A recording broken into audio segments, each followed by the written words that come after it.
Hello, welcome to Planet America's Fireside Chat. I'm John Barron. And I'm Shazza Chidello. This week, as Georgia's recount confirms Biden was the winner, we'll look at what a presidential transition should look like and why Trump's conspiracy mongering could be costing lives. We're going to take one last look at the latest vote count and ask campaign veteran Bob Shrum about where to now for polling and advertising. Are they both broken? But first, some of you will remember the 1970s sitcom Happy Days, set in 1950s Milwaukee, Wisconsin, and the all-American Cunningham family.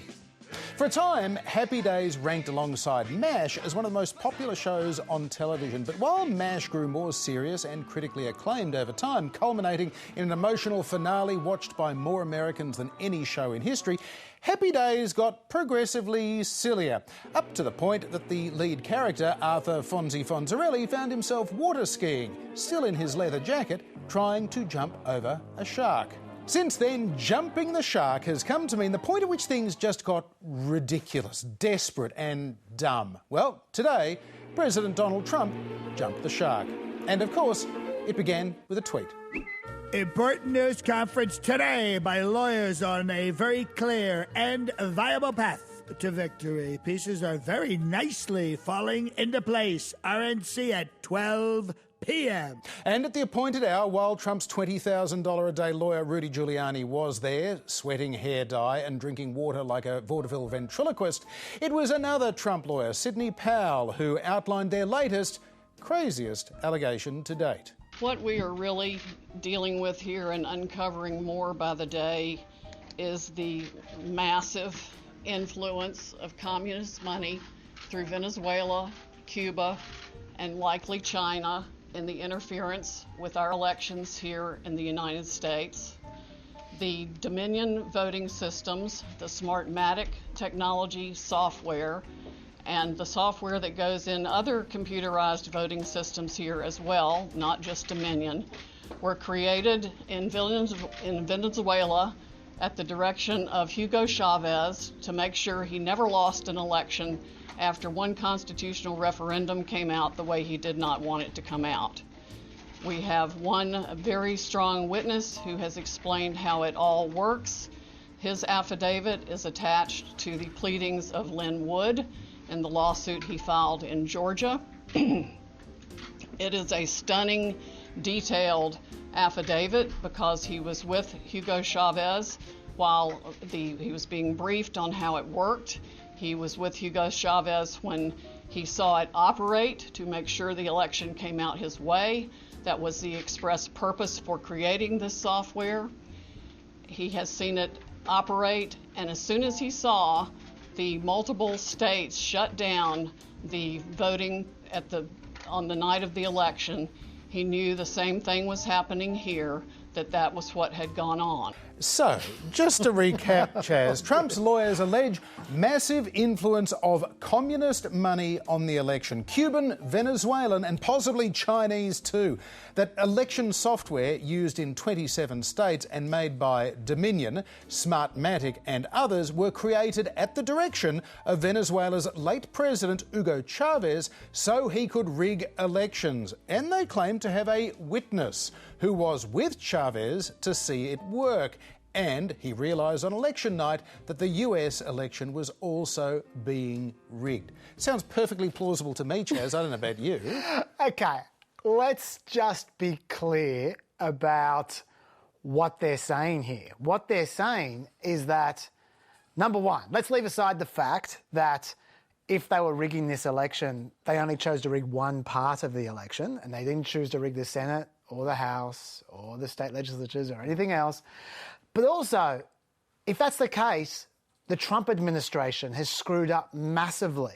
They have dropped the ball in a huge way that they let this massive foreign conspiracy occur for who knows how long. And they just completely didn't notice anything until just now when Sidney Powell came to the rescue and unlocked it all like the Scooby-Doo kids. But before we get into the fact-checking of this, we should say that there was zero evidence provided. Like, I know Rudy Giuliani waved around an affidavit with highlights on it, but yes, they didn't actually show us the affidavit. Yeah. They just kept on saying They just kept on saying about what they were going to do. Oh, we're going to show this. We've got so much evidence. Sidney Powell's been doing this now for 2 weeks on cable news. She's been going from Fox News to Fox Business to Newsmax, saying things like this. We have so much evidence, I feel like it's coming in through a fire hose. Wow. Wow, fire hose of evidence. That's right. And she said things like, I'm going to release the Kraken and so forth. She's been talking tough, and all of Trump's fanboys online going, wow, oh my God, well, she wouldn't say that unless she had the goods. But rather than telling us about all the evidence that she has and she's going to show us, I don't know why they haven't gone to court yet. She spent 2 weeks saying what she's going to do without going to court. Now, they say they're going to court tomorrow. I don't know where. I'm not sure if they've announced it yet. I haven't seen any word of that. Georgia's certifying tomorrow, so they better do it fast. But why haven't they been in court before now if they've got this fire hose of evidence? You know? Well, given that there have been dozens of cases that have gone before various federal and state judges around the United States in the last 2.5 weeks. And this is a point that Republican Senator Ben Sasse of Nebraska made after seeing Sidney Powell and Rudy Giuliani's performance earlier today. And he said, look, it's pretty significant to note that they talk about all this stuff on Fox News and One America Network and on Hannity and everything else, but when their lawyers come before the judges, they're not making allegations of widespread systemic fraud, vote rigging, none of this. They're talking about 1 or 2 isolated cases. We're talking, one dead person who apparently voted, all this kind of stuff. They're talking very, very small beer when they're in a position where there are legal sanctions for lawyers who lie to judges. That's a great point. And Fox News actually picked up on that with a great observation about Rudy Giuliani in Pennsylvania, which I think I got a clip for as well. Now, in Pennsylvania, Giuliani continued to claim widespread voter fraud in Philadelphia, even though he has already said in court, and I quote, "This is not a fraud case." So what he's saying in public, not under oath, is different from what he said in court. Well done, Fox News. Once again, this whole last 3 weeks have been hilarious because Fox News, the news department, have actually been the best fact checkers of anyone. Yeah. While their opinion department has just been going absolutely feral, talking to Sidney Powell and all the rest of it. But look, I know what CNN think of Rudy Giuliani's performance because they made it very clear with one of their typically neutral and professional chyrons at the bottom of the screen there that you can see. But I want to know what you think of the allegations, John. Fact check them for me. Are you really going to make me do this? Yes. OK, well, look, this is either the biggest story since Watergate or it is the biggest load of garbage since Trump said that Obama was born in Kenya and not entitled to be president of the United States. And it turns out, sorry to disappoint, it's the latter. Yeah. According to the Department of Homeland Security's Rumour Control website, the majority of votes in this election were cast on paper ballots or using machines that produce a paper audit trail, which allow for tabulation audits to be conducted from the paper record in the event of any issues emerging with the voting system software. So if there are any doubts with software, you can always go back and you can check it out.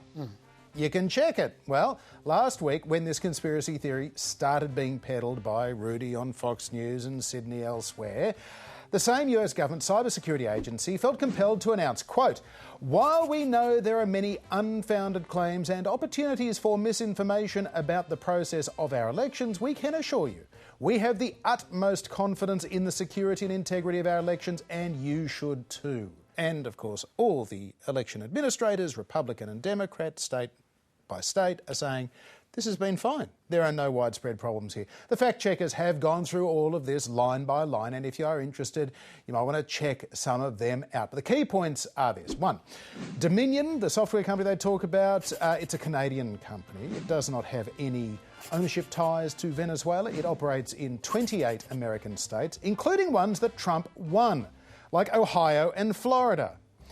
And the problems in Michigan weren't with the software, it was human error. There's not a software problem. The other firm that they keep talking about, Smartmatic, is an American company, headquartered in London these days. It did have some business in Venezuela. Hugo Chavez's successor, in fact, Nicolas Maduro, exaggerated election turnout figures by about 1 million in 2017 in a National Assembly vote. Now, that sounds like it could be pretty significant, except that was a vote which opposition groups boycotted, And he didn't do that manipulation through the Smartmatic system, but in fact, it was Smartmatic that blew the whistle on Nicolas Maduro and said, hey, look what this guy is up to. Now, that's important. Like, it's pretty important. Like all conspiracy theories, though, this one is bending and morphing around the facts.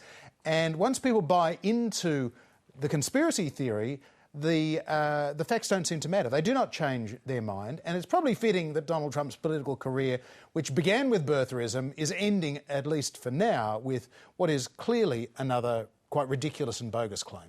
Yeah, look, it is noteworthy what you say about them changing their story. Like, over the last 2 weeks, I've heard 5 or 6 contradictory claims about Dominion software and what supposedly went wrong. So the fact that they can't make up their mind is a sign that they aren't necessarily to be trusted. And they're not even trying to prove this conspiracy theory. Like a lot of conspiracy theories, the takeaway of whether it's JFK or 9/11 or the moon landing or whatever, the takeaway, like the meta-narrative is the government can't be trusted, elites are lying to you, the media is wrong, believe us instead, or at least don't believe anything you hear, therefore our lies no worse than anyone else's lies. And that's where this is clearly designed to just create an environment of doubt and suspicion, because at the end of the day, the play is to get potentially impressionable, pressurable Republican officials at the county and state level, be they election authorities or state legislators, to suddenly turn around and go, I'm going to ignore 150,000 votes in Michigan and flip it to Trump. Yeah, we'll get to that in a second, but I just wanted to pick up your point about the way these machines work. The Georgia Secretary of State, Brad Raffensperger, made very clear that the Georgia machines, at least, operate the way you just said. These machines have a verifiable paper ballot trail. You look at your choices. Did you want President Trump, Vice President Biden, or Joe Jorgensen? Your selection. And then you put it on the scanner, and that's when it was scanned, and that's where the tabulation will happen. So the ballot marking device is just marking your ballot, so there's no question about what your choices were. And so we did, though, an audit of the machines to make sure they weren't hacked. But when you count the paper ballots and then take it back to what was reported in the machines and they line up, it's pretty clear and conclusive proof that the votes were accurately counted. So to be clear, I was very clear about this. When you're doing a hand count afterwards, you're looking at the papers they marked with pencils and pens, right? Yeah. That's what you're looking at. So there's no doubt that those votes are what the voters intended. And then you cross-check that with you cross-check what people physically wrote with what the machine says. And that is exactly what Georgia did. Mm-hmm. So, what did they find? We're doing a hand count because some people were questioning the accuracy of our election machines. It was Dominion voting systems. And what we're seeing in over 50 counties already, there was not one single vote difference. In another 30 counties, it was just one vote plus or minus. In the other 25 counties, it was plus or minus less than 10 vote difference. So it's very, very close.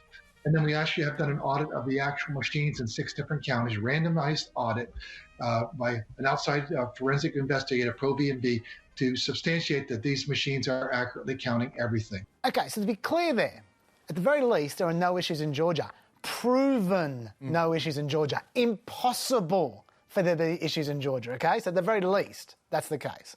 Then on top of that, the whole logic of the Trump theory is just wrong.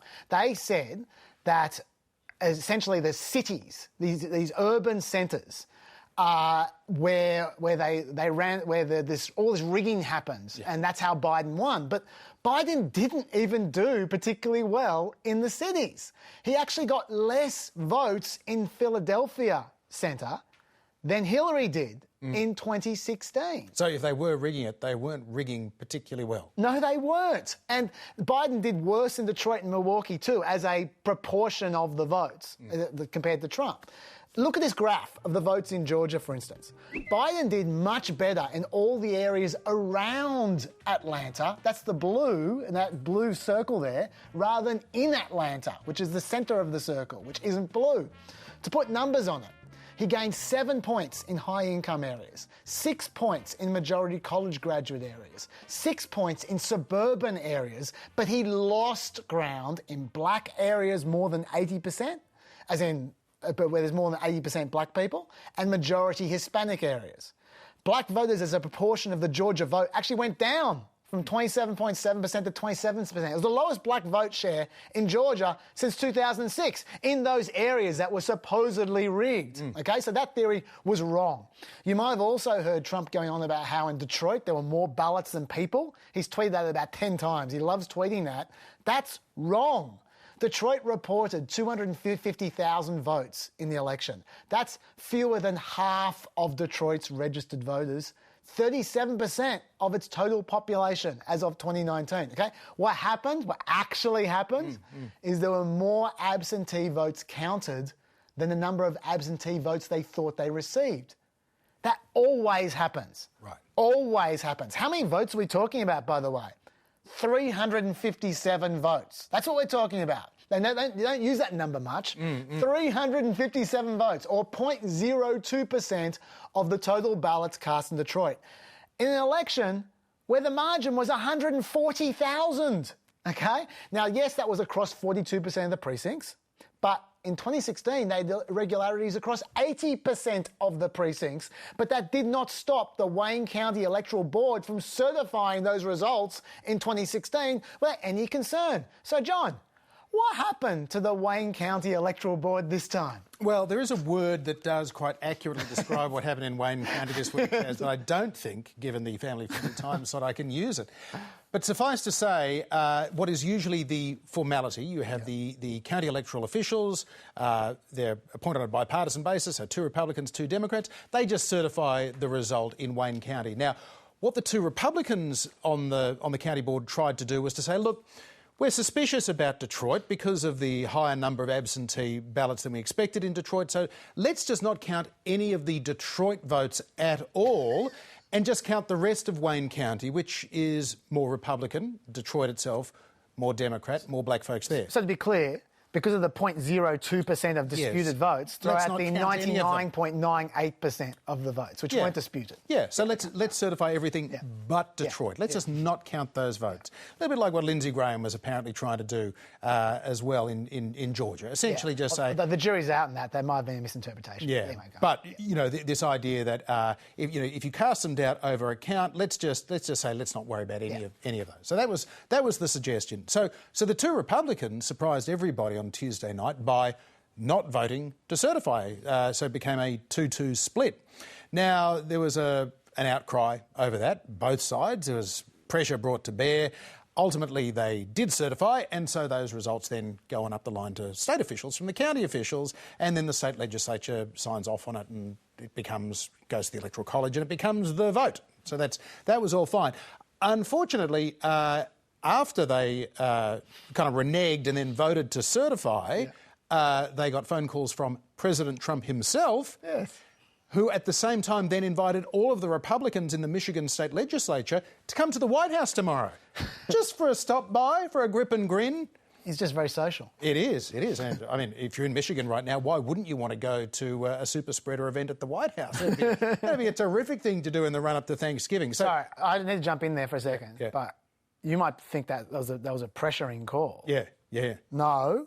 Monica Palmer, one of the 2 members, she said it was not pressure. Yep. It was genuine concern for my safety. Yes, because she was getting trolled, actually from both sides, a significant amount of pressure, and she was getting a lot of criticism at the time. In the end, she voted to certify, but then the following day, after more pressure was applied, the Trump campaign then got her to sign another one of these U-Butte affidavits to say, in fact, that she wanted to retract her earlier certifying vote. Well, state officials have already said, no take backies. You can't do that. It's certified. We're done with you. Go away. But, you know, a lot of people said at the time, this looks like a kind of an administrative coup. This looks like blatant racism because the votes they're looking to disqualify are black votes. So it got a lot of people very upset this week. The fact that the president is wading right into the middle of all of this and that this is clearly...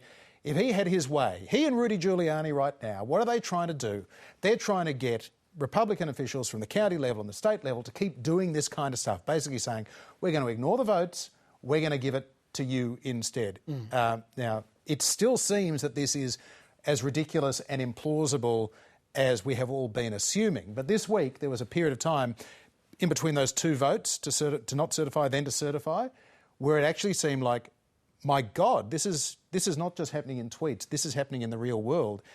And it's pretty scary because it's being driven by the president and his lawyer. Yeah, look, we have to be very clear about this, that they are hoping to overturn a democratic election here. Yeah. That's the game plan. I mean, that's not conspiracy theory from me. That's what his lawyer tweeted when she thought the certification in Wayne County had been stopped for good. She tweeted, if the state board follows suit, the Republican state legislature will select the electors, as in not the people, the legislature.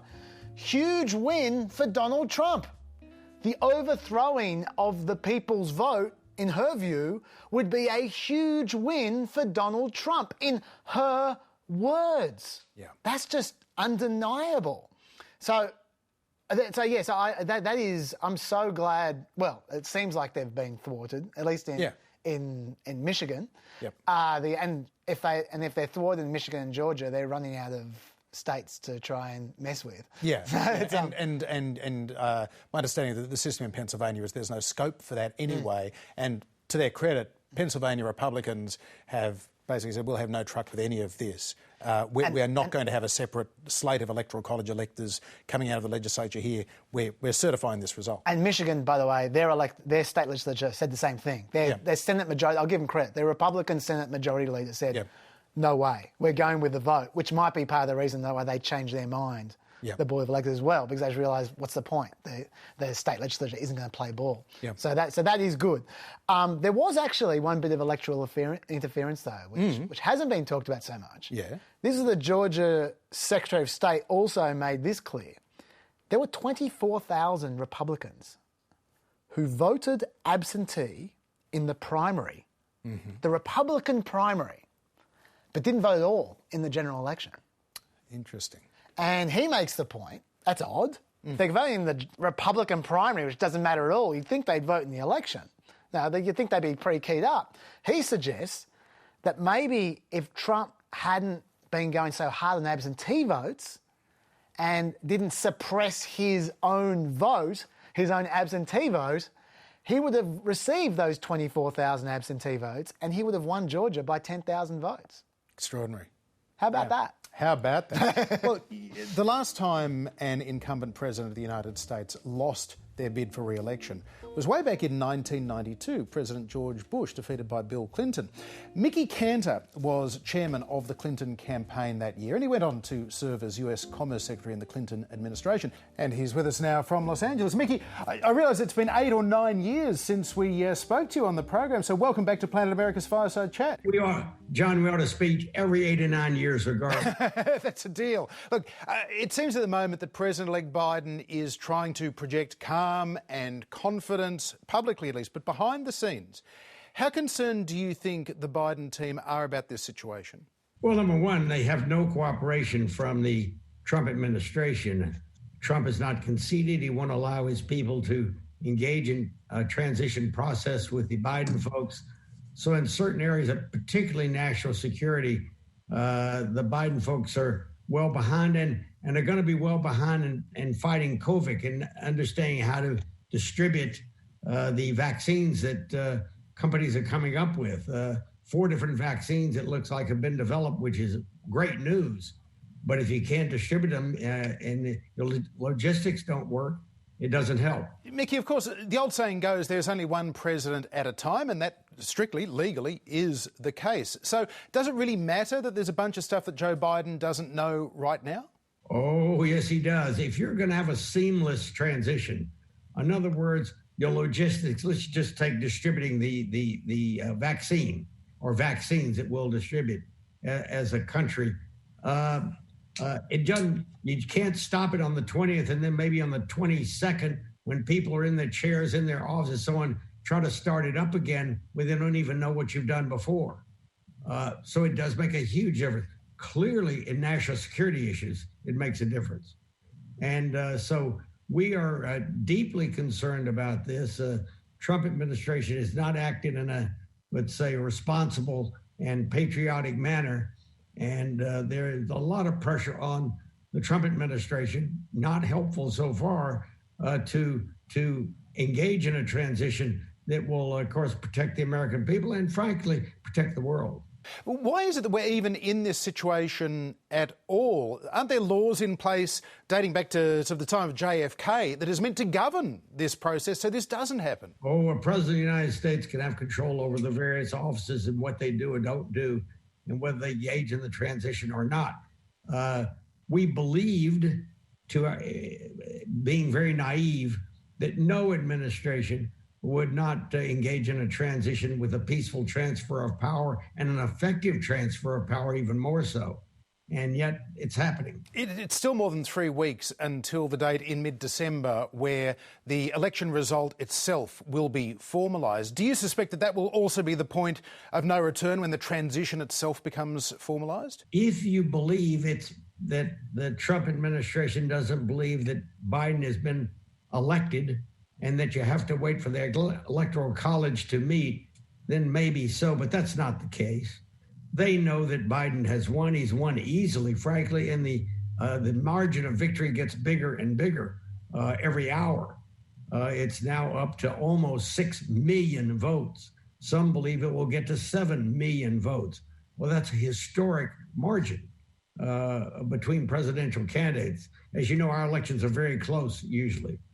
And so therefore, just because the Electoral College votes 306 to 232, it's not going to, unfortunately, motivate the Trump administration as it appears to react today. Mickey, that 1992 transition from Bush to Clinton, the process doesn't have the best reputation. It was certainly a rocky start for President Clinton, a couple of failed nominations early on. What are the lessons, do you think, from that period?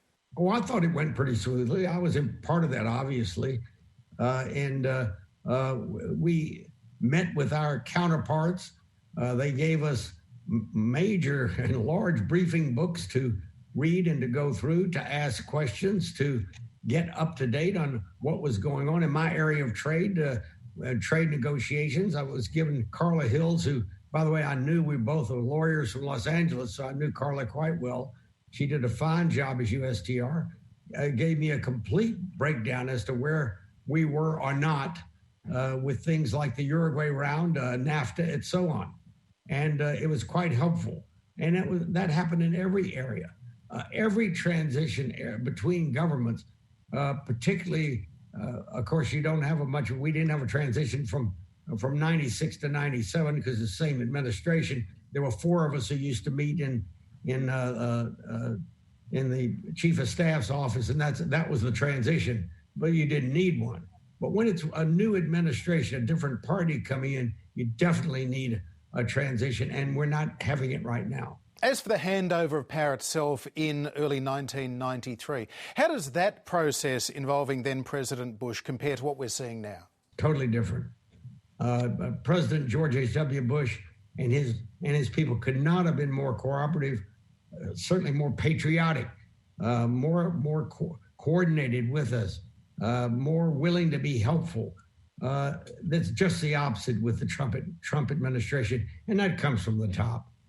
President Trump, for whatever reason, believes that he should or could hold on to power, won't even admit when it's so clear that he's lost the election, and continues to issue tweets where he asserts that he won the election. Of course, we know that's not true. And what about the transfer of power itself and all the logistics involved on the 20th of January? While that inauguration is going on, there's a lot to be done back at the White House. Well, certainly I was sitting up on and that was wonderful at the Capitol, sitting behind President Clinton when he took the oath of office right at noon. It's exactly at noon.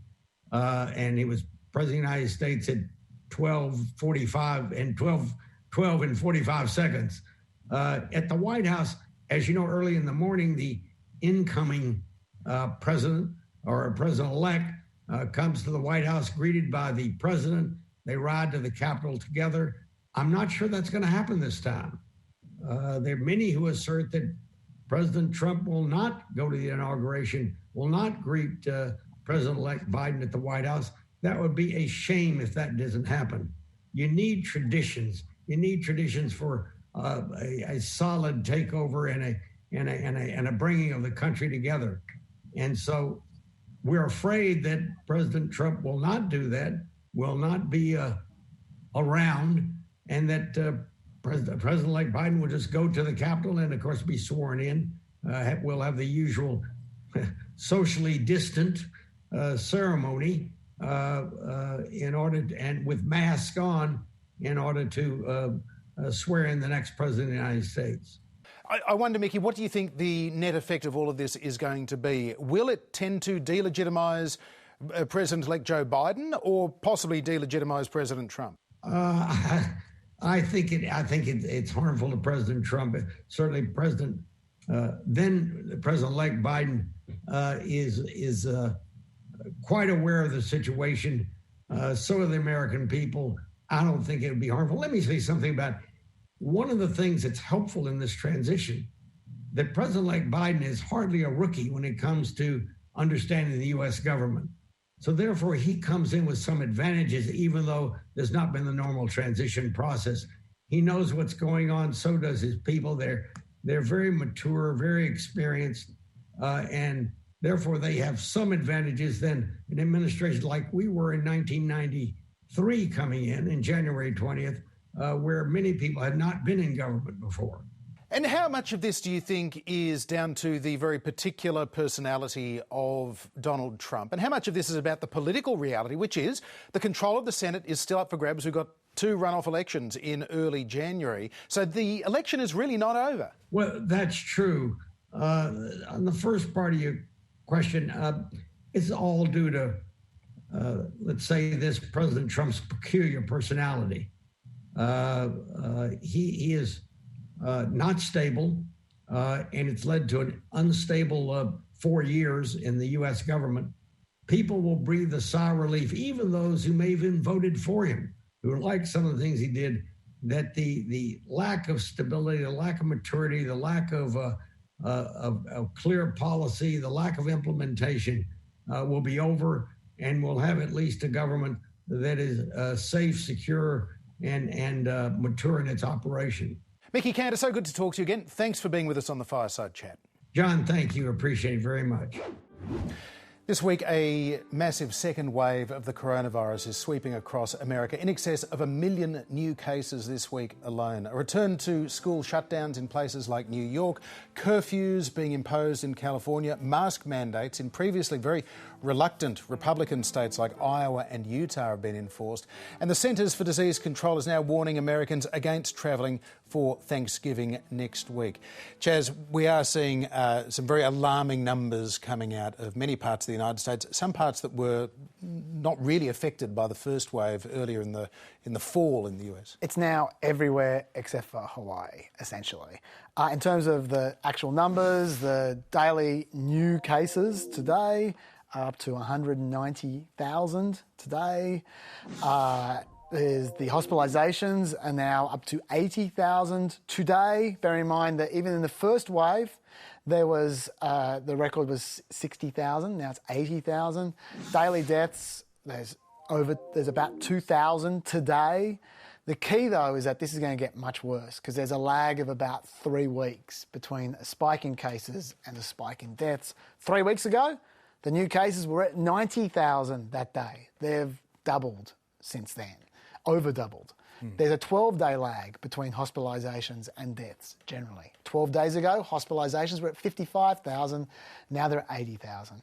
The hardest hit area in the whole of America was El Paso, and there are some disastrous images coming out of there. They've got the mobile morgues happening there like they did in New York, the trucks with freezers, and they just don't have enough hospital workers to be carting around the bodies. And so they've got prisoners, inmates, carting around these bodies into these mobile morgues, getting paid $2 an hour with a mask and stuff. It's even in Sweden, which is the patron country of people saying let's not do anything. Even there, because they've got their own problems there at the moment, they have a ban on gatherings of more than 8 people. So it's happening everywhere at the moment. Look, I'll give the Trump administration credit for Operation Warp Speed, like I always do, about the fact that even if they didn't fund, say, the Pfizer vaccine, they've put billions of dollars worth of pre-orders in to every single vaccine with any possibility of coming good, which gives them the certainty to go hard, and the private businesses, and it's paid off. We've got a vaccine in a year, 2 vaccines in a year rather than 4 years. But that's only so much credit you can give for that when they're doing nothing while this is happening. The only thing the administration, Trump hasn't even talked about it. No. The only thing the administration has said about this spike is Scott Atlas, in charge of their task force, who is now saying that people should rise up, but don't do it violently. Great, thanks, Scott. And saying you should go ahead and go home for Thanksgiving and spend time with Grandma and Pop because it could be their last Thanksgiving. Well, you want to make sure of that. Go home and see them. Yeah, because this is going to be a real problem. And then, of course, you got Thanksgiving. A few weeks later, suddenly it's Christmas, Hanukkah, holiday season as well. This is bad. Yeah, those numbers in December, they're going to. I'm certain they're going to break the 3,000 deaths per day barrier, which was the first wave. But presidential leadership right now, any other president basically would be saying Thanksgiving this year has to be over a video conference call. Don't go and see your parents or your grandparents this year so that you can see them next year and for years to come. A simple public health message like that would probably be quite effective. But instead, we got silence. Yes, we do. All right, 2 weeks after he was declared president-elect of the United States by media outlets, Joe Biden is extending his lead in the popular vote today, close to 6 million now, with 51% of the national vote to President Trump's 47.2%. Still, while Biden's lead has continued to grow as expected, as mail-in votes are counted and larger Democratic states like California and New York tabulate their results as well, there is no doubt that while solid, Biden's victory isn't as overwhelming as most of the polls were suggesting. While the average of polls was around about right, Biden on 51%, they did underestimate Trump's support nationally by 3 to 4 percentage points. And some of the state-based polls were way, way out, as we've discussed on Planet America, particularly some of the Senate races where Republicans like Susan Collins in Maine won easily after being behind for most of the year. But those, of course, are the public polls. The campaigns do a lot of internal polling of their own, and the Biden team were saying for months this was always going to be a lot closer. So here to talk about the polls, public and private, whether they're working or what's wrong with them, is Bob Shrum. He's a former Democratic presidential campaign manager for the likes of John Kerry and one of the most legendary strategists and speechwriters in American politics. These days he's based at the University of Southern California, from where he joins us now. Bob Shrum, welcome back to the Fireside Chat. Happy to be here. For months and months, the Biden campaign was warning that their internal polls were showing that this was going to be a closer election than the public polling was showing. Was that just kind of warning against complacency, maybe trying to raise some money? Or in fact, are internal private campaign polls really that much better than the public polls we see in the media? Well, internal private campaign polls are usually more reliable because you put a lot of energy into them. You have to get them right. Your political life is on the line. But I don't know that they were showing the race where it's going to end up, which is at about 4.3% lead in the popular vote. And they certainly didn't want their people to become complacent. So the truth lies somewhere in between. Bob, the University of Southern California ran 2 kinds of polls. They ran a more standard kind of poll, and they also ran what they call a social desirability poll, which is like the Trafalgar style, where they're trying to smoke out shy Trumpers. You got a good look at both those systems. Which do you think is more accurate in hindsight? Well, in this election, the social circle asking who your friends and neighbors are going to vote for turned out to be much more accurate. It was 4.1%. And as I said, I think Biden's going to win by 4-2 or 4-3. It's not what Trafalgar does. I mean, they do reweighting to what they think the electorate is actually going to be like. We don't do that. Can you explain the kinds of questions that your poll was asking and how you get around whether it is the notion of the shy Trump voter or the sort of overly enthusiastic Biden supporter locked down and keen to talk to pollsters, whatever the distortions that may be in there? Well, the social circle question was an experiment for us. It's been used elsewhere. It's worked. We used it before in 2018 and 2016. And it proved remarkably accurate, I think, because, A, you flush out Trump voters who are not responding to pollsters. You're essentially asking people who know them, you know, how are your friends going to vote? How are your neighbors going to vote? And B, it enables people who are actually going to vote for Trump to say that they're going to vote for Trump without saying it. It's kind of a safety net question, and it worked very well. You know, there were people who said they were undecided. I don't think most of them, and they broke for Trump. I don't think most of them were undecided. I think they just weren't telling pollsters they were for Trump. So do you think the social circle form of polling is a Trump special, or do you think this is the future of polling full stop? We have no idea. We'll have to wait until we have a Trumpless election. You know, and right, one thing that should be said, by the way, is Biden's 4.3% margin in the popular vote will be the largest of any challenger to an incumbent since FDR in 1932. This was not a close election, but despite all the noise the Trump people are making trying to overturn it, and they've now reached the point where they want state legislatures to appoint electors contrary to the way people in their states voted.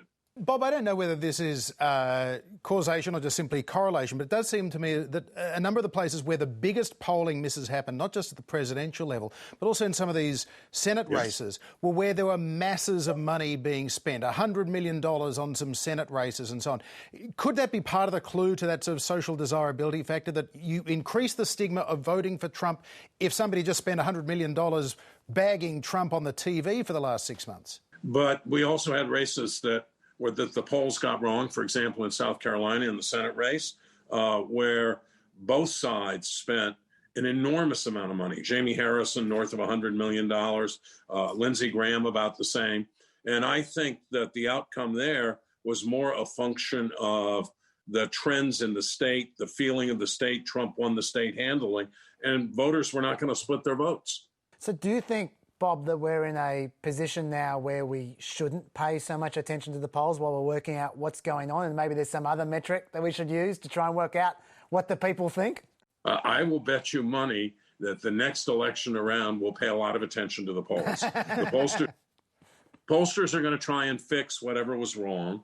Maybe more people will use the social desirability question, the social circle question, but we're not going to go away from horse race coverage. I mean, people have been decrying it for years, saying, oh, let's have more coverage of the issues. And then what ends up on the front page of the paper or the lead on the television? Well, the latest poll shows X, Y, and Z. And with maybe a story on climate change, you know, like 5 pages later inside. One of the things that we are seeing very much now, Bob, with online fundraising is the nationalisation of state elections, not just like the Georgia runoffs coming up in January, but a lot of these high-profile Senate races. A lot of the money was coming from out of state. What are the lessons there in terms of the effectiveness of money if, as you say, there are some just fundamental demographic realities on the ground in places like South Carolina, where it was always, no matter what the poll said and what the bank account said, Jamie Harrison was going to really struggle to beat Lindsey Graham there? Yeah, but if you're in a Senate race and you can raise a lot of money on the internet and you can raise a lot of money in small contributions and from people who feel very strongly, you're going to raise it, you're going to spend it. And money is not irrelevant. In fact, the only way to prove that it would be irrelevant would be, let's say the fundamentals are working in South Carolina in favor of the Republican candidate. So don't spend any money. See what happens. You'll probably lose. Moving on to something which we've got hard figures for now, which is the actual vote. There was figures coming out this week about how Biden actually did comparatively worse in the city areas, in the urban areas, than in 2016. The Democrats did in 2016, but cleaned up in the suburbs that are more traditionally Republican. What does that mean going forward for the Democrats? Is that replicable with someone who isn't Joe Biden? We'll have to see. But first of all, he did only a little less well in some of those urban centers than Hillary. What happened was suburbs where people had voted for Trump in 2016, let's give him a chance. We want to shake up the system. They were appalled by what they saw, and they came out and they voted against Donald Trump. And that was the key. If you look at Pennsylvania, those suburbs around Philadelphia, Allegheny County out where Pittsburgh is. Same thing is true in Michigan. Same thing is true in Wisconsin. Same thing is really true in Arizona. I mean, Maricopa County, which used to be reliably Republican, voted for Joe Biden. I mean, no Democrat has carried Arizona, I think, since Harry Truman in 1948. And suddenly Joe Biden has. Bob, we've obviously seen a pretty remarkable election, a high turnout election, up 13 to 15 points nationally. How much of that ultimately do you feel, and obviously we won't know for a time, but do you feel was down to the motivating force that is Donald Trump for both sides of the aisle? I think Donald Trump was the great get out the vote machine for Democrats, and he was the great get out the vote machine for Republicans. But you also have to give the Biden campaign credit. They had a very disciplined message. They stuck to it. You didn't read stories in the paper about infighting inside the campaign. You didn't have people engaging in power struggles. So Biden, who was written off before the primaries last November, just kept right on going, stuck with his game plan, never changed it, cleaned up for the nomination, and then pursued the same disciplined approach in the general election. Do you think, Bob, that this election busted the myth once and for all that Republicans can't be competitive in a high turnout election? Or do you think we need to wait and see in a non-Trump environment? I think we probably need to wait and see, but it is true that when you're looking at non-college educated white voters who tend not, or many of whom tend not to vote, a lot more of them came out in this election. So we may have busted that myth. We'll just have to see. Bob, there have been an awful lot of hot takes over the last 2.5 weeks as to what this election meant. Different people kind of forcing it into a template of preconceived ideas. What do you think should be the takeaway from this, or is a takeaway that perhaps people have not really identified? First takeaway is that Donald Trump is only the fourth president in 100 years, incumbent, to not be reelected. And that is a kind of stunning repudiation. And he lost by a lot more than other people have lost in these circumstances. So that's my first take. The second thing is I do think that a majority of the country, and let's not forget, Biden is going to get a majority of the vote, which Clinton never did, either election. He was under 50% both times. Biden's going to get a majority of the vote, and I think a majority of the country wants to go back to a more normal, less stressful kind of politics. Someone said to me the other day, I'd like to get up some morning and not have something the president is tweeting be the first story on my television news. Bob Shrum, always a great pleasure. Thanks very much for your time once again. Thank you. And that is all the time we have for the Fireside Chat. Planet America will return in 2021 in time for the inauguration of America's 46th president, Joe Biden, or for the coronation of Grand Poobah for Life, Donald Trump, whichever happens first, Chaz.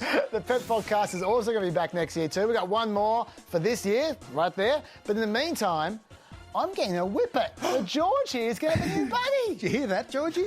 It has been a difficult year for many of us, of course, particularly when there have been extended lockdowns. And we have appreciated you tuning in to see us each week. So to express our thanks, one last time, can we present the bopping White Cat and Company? Bye-bye.